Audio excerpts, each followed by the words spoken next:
Poppleton in Spring by Cynthia Ryland and illustrated by Mark Teague.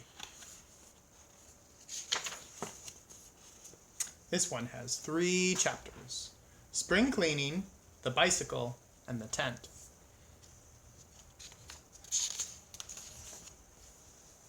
Spring cleaning.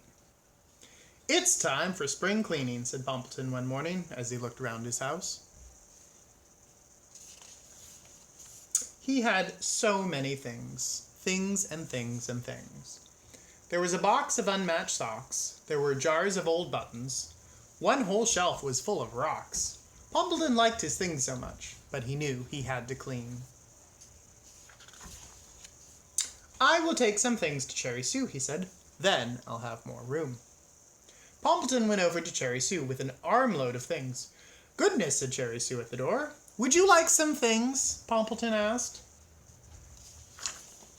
Cherry Sue did not really want such things. She was trying to spring clean too, but she didn't want to hurt Poppleton's feelings.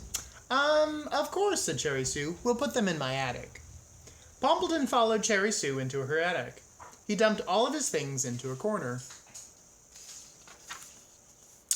"I will sure miss those things," Poppleton said. "I'll take good care of them," said Cherry Sue. "Ooh," said Poppleton, "look at all that yarn." "Yes," said Cherry Sue. "I don't knit, so it just sits there." "May I have it?" asked Poppleton. "Of course," said Cherry Sue. "Ooh, look at all these thumbtacks," said Poppleton. "Oh, I never use them," said Cherry Sue. "May I have them?" said Poppleton. "Of course," said Cherry Sue. "Hey, a box of shoelaces," said Poppleton. Poppleton saw so many wonderful things in Cherry Sue's attic, and she was so nice. She gave him nearly everything. Soon Poppleton's house was overflowing with things, and Cherry Sue's house was clean as a whistle, except for a small pile of things in the corner of her attic.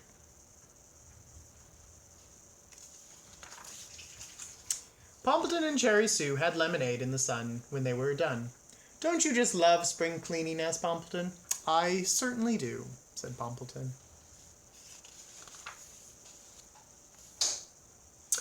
Poppleton decided to buy a bicycle. "It will be good exercise," Poppleton said. "I'll get everywhere faster," he said.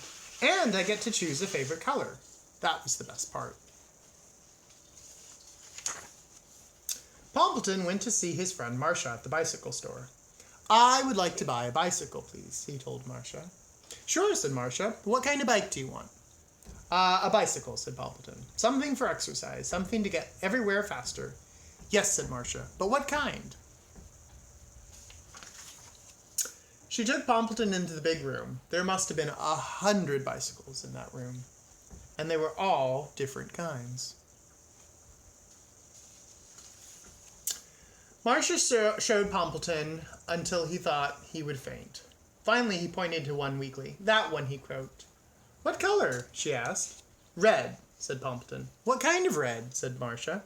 Red, croaked Poppleton. "Well, we have 15 different kinds of red," asked Marcia. "Let me show you." "No!" screamed Poppleton. He ran out of the bike store and ran all the way home. He got there very fast. Poppleton changed his mind about getting a bicycle. He decided he would just walk. Poppleton was sure now that if he ever needed to get anywhere faster, he would just run.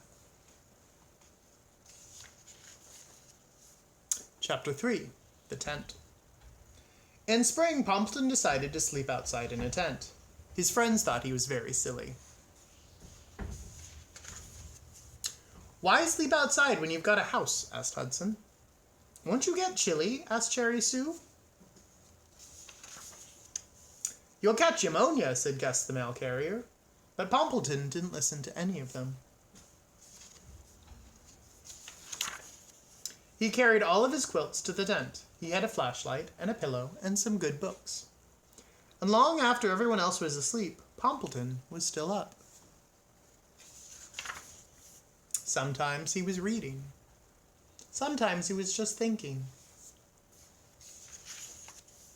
Sometimes he was just paying attention.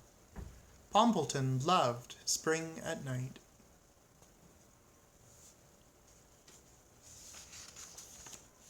In the morning, he went back to his house. He had a cup of cocoa and some buttered toast. Then he went to go find Cherry Sue. He showed her the new flower that had opened up while she was sleeping and while he was paying attention. Then Poppleton went back inside, closed his blinds, and slept in bed all day. "That silly Poppleton," said everyone who passed. Everyone except Cherry Sue.